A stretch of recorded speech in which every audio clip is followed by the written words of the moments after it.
Thousands of years ago, 80% of Ireland was covered with trees. Today, that number is just 11%, a third of the European average. As we face the climate crisis, trees play a vital role in pulling carbon from the air and storing it, acting as carbon sinks.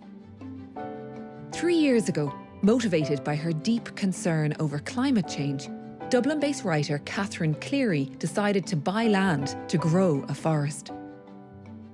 I remember reading we had 12 years to keep the global temperature under 1.5 degrees, that safe threshold where we can be assured that this planet will remain habitable. Since then, I really wanted to put my time and energy into doing whatever I could, whatever I had the resources to do, whether it was writing about things or campaigning or just trying to be a voice.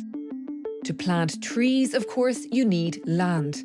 Catherine and her husband bought 40 acres of farmland here in Roscommon. Last spring, with the help of contractors, they planted 27 acres of it with native trees. This is a downy birch. We planted it in April. I planted it myself in pretty wet ground back in April. Now, what size was it in April? It was probably just slightly under hip height. Amazing, yeah, shot up. How many trees in total? 24,000 trees. My lord. Yeah. This year, the Irish government launched a forestry programme to incentivise landowners and farmers to plant more trees. Catherine successfully applied, and it entitled her to an establishment grant and gives her an annual payment. Catherine now sees herself as part of an emerging community of forest farmers. I said to somebody recently, I'm kind of a forest midwife. I'm opening up some space for nature to do what nature would do if we weren't here. While Catherine has no plans to relocate from Dublin to Roscommon at the moment, her growing forest has become a weekend retreat for her and her family. We spent a lot of time here working, planting the trees, trampling the rushes and grass around them during the summer. It does my heart good to be here. I love being here by myself and just hearing the birds. Calms my climate anxiety in some ways. Not only will the forest be a haven for Catherine and her family, but in the future, she intends to open it up for others to enjoy. We really want to share this. We really want to make this a learning and teaching resource for people, and because it's not ours, we don't feel like we own this. We're just stewards of it for the moment. Take me forward 20 years from now. What will this look like? It will be a woodland, but also we want to try something called Continuous Cover Forestry, which is, it's well established across Europe, this method. Continuous Cover Forestry is a more recent approach to forestry management in Ireland. Individual trees, or a group of them, are selected and cut for timber, but at all times the forest retains a canopy.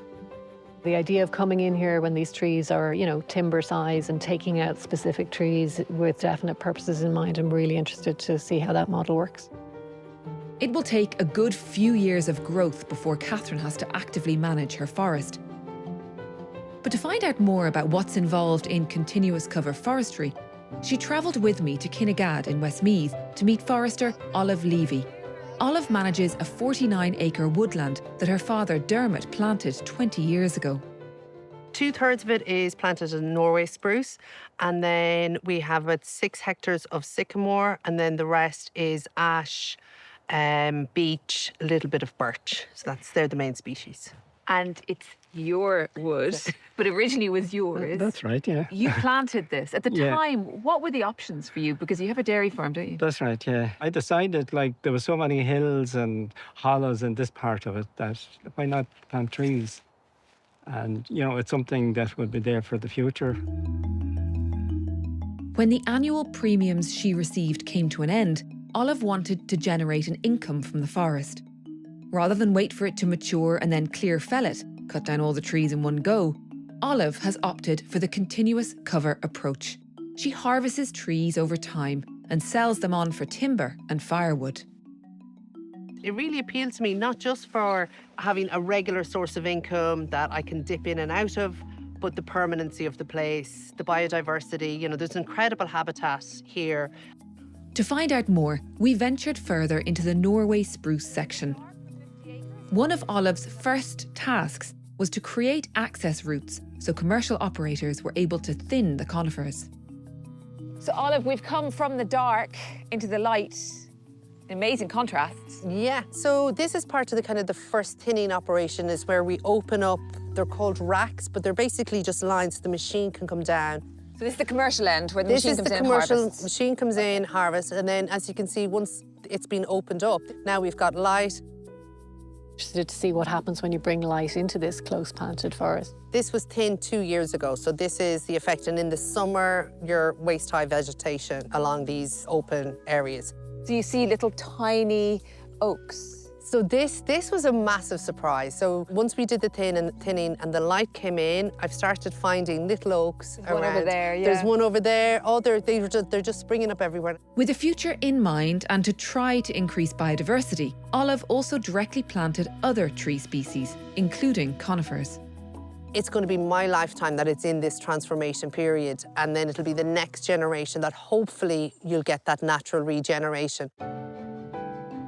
When it comes to thinning the broadleaf deciduous trees, such as the non-native sycamore, Olive's forestry consultant, Manus Crowley, explained how trees are carefully selected and marked for cutting. These are obviously all planted at a particular arrangement. They would have been all 2 metres by 1.5 metres. In order to drive the trees tall and straight, they have to be thinned. We try to remove large, poor quality trees out of the wood, or what we consider the biggest, baddest trees. So what I do is I look right up into the crown of the trees, and we see how the trees are interacting with each other and heavily impacting other trees. So by removing this tree, it just releases a whole circle of trees around it. I suppose we're asking a lot of these trees and forests in general. We want them to sequester carbon, we want them to address the biodiversity crisis and also provide an income. The whole point of continuous cover forestry is about retaining a forest permanently in situ. We're keeping the habitat in place for the various biodiversity elements. We're also protecting soils and water, and we're also growing timber. So all these functions are happening in the one place. Catherine, you've been here for a couple of hours. What have you learned from here? It's been really lovely to come to a place like this, listen to the birds, and see that there's a future where humans can thrive and ecosystem can thrive as well. I think that's what I've learned today, and it's been really, really fascinating.